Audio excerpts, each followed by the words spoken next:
सबक न पाली खुद के दम पर कमाईला। खेत बेच के सबक न पाली खुद के दम पर कमाईला।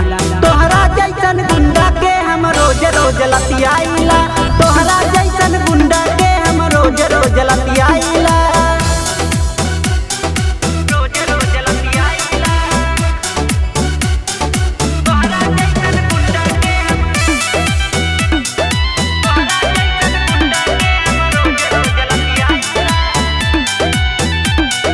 माटी के हम लाल हई हो रही हरदम शान से।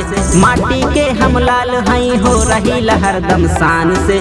तेका देखबे रे बेटा हम चलीला सीना तान के। तेका देखबे रे बेटा हम चलीला सीना तान के।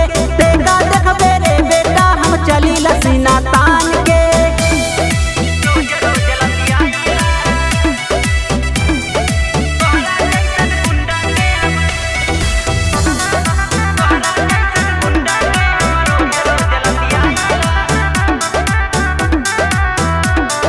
नान्ही उमरिया जेल में बीता तुम जैसो को रेल के बीता। नान्ही उमरिया जेल में बीता तुम जैसो को रेल के बीता। पुलिस थाना के धमकी ना दे सब हमर झेल के बीता। पुलिस थाना के धमकी ना दे सब हमर झेल के बीता। पुलिस थाना के धमकी ना दे सब हमर झेल के बीता। कायदे में रहोगे तो फायदे में रहोगे रे बेटा।